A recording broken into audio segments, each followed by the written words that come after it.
এই গাউনের সেলাই ভিডিও থাকছে আজকে। আসসালামু আলাইকুম এভরিওয়ান। কাটিং ভিডিও দিয়েছিলাম গতকালকে, আজকে থাকছে সেলাই ভিডিও। প্রথমে আমি সবগুলো মেজারমেন্টস দেখে নিই, হাতা এবং বডির, আর ডিজাইনগুলো আপনাদেরকে দেখিয়ে দিচ্ছি। প্রথমেই কিন্তু আমি একটা একটা করে রেখেছিলাম, হাতার একটা ডিজাইন এবং বডির একটা ডিজাইন। এটা হচ্ছে গিয়ে সামনের পার্ট আর ব্যাক পার্ট। তো আমি দেখাচ্ছি প্রথমেই হাতা সেলাই। প্রথমে আমি বেল্টের সাথে হাতার জয়েন্টটা দিয়ে দিব, আর এই হাতা ডিজাইনটা কিন্তু আমি আলাদাভাবে রিলসে দিয়েছি। আর মাঝখানের যে কুচিটা আছে এটা 1 ইঞ্চি দুই দিক থেকে কুচিটা আসবে। তারপর বেল্টটা আবার ঘুরিয়ে সেলাই করে নিলেই কিন্তু এই সিম্পল ডিজাইনটা খুব ইজিলি হয়ে যায়। আর এটা কিন্তু খুবই ক্লাসি একটা ডিজাইন। তো এটা আপনারা যে কোনো ফ্রক বা ড্রেসের সাথে পরতে পারেন। চাপ সেলাইটা দেওয়ার পর এই দেখেন, এটা হচ্ছে ডিজাইনটা। আর এটা হচ্ছে বডির যে আমি দাগগুলো দিয়েছিলাম ওইটার সর্বপ্রথম মাঝখানের যেই দাগটা আছে ওইটাতে আমি একটা সেলাই দিব। আর অবশ্যই এখানে ডবল সেলাই দিতে হবে, কেননা এটা আপনার বডির সকল পার্টসের যেই বারটা আছে এটা বহন করবে। কারণ ডবল সেলাই না দিলে দেখা যাবে যখন তখন সেলাইগুলো ছুটে যাচ্ছে।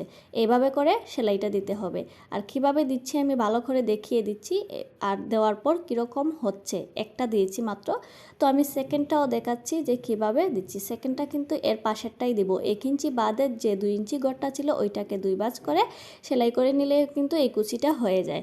আর খুবই ক্লিয়ারলি আমি খুব সুন্দরভাবে করে দেওয়ার চেষ্টা করছি, বোঝানোর চেষ্টা করছি।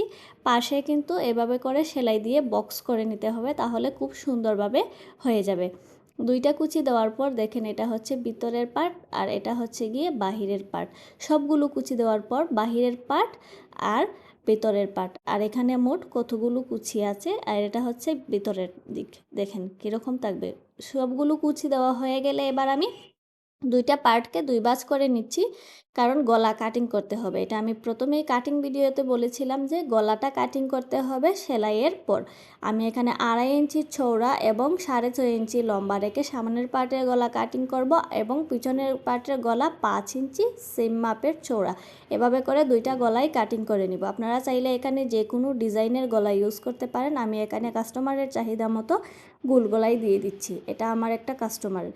তো এটাকে এবার আমি পট্টি ফিটিং করে ফেলবো। এখানে কোনো ধরনের বক্রম কিংবা পেস্টিং আমি দিব না, যেহেতু কাপড়টা এমনিতেই অনেক গাঢ় আর মোটা হয়ে আছে। আর আমার এই কাস্টমার কিন্তু কোনো ধরনের বক্রম কিংবা পেস্টিং পছন্দ করেন না, তাই আমি সবসময় চেষ্টা করি একটু মোটা কাপড় দিয়ে পট্টিটা দিয়ে দিতে, তাহলে গলার ফিনিশিংও সুন্দর আসে আর কাস্টমারের চাহিদাটাও কিন্তু দেখে যায়। কাঁধের জোড়াটা দিয়ে দিচ্ছি। কাঁধের জোড়াটা অবশ্যই ডবল সেলাই দিবেন, ডবল সেলাই দিলে মজবুত হয়। এবার হাতাটা ফিটিংয়ের পালা।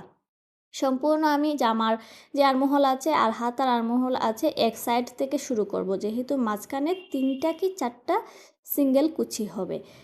মাঝখান বরাবর 3টা কি 4টা, এর বেশি হবে না। আর অবশ্যই তালপাট কাটিং করতে হবে, আর সামনের পাট আর পিছনের পাট খেয়াল রাখতে হবে। এবার সাইডের জোড়াগুলো দিয়ে দিব।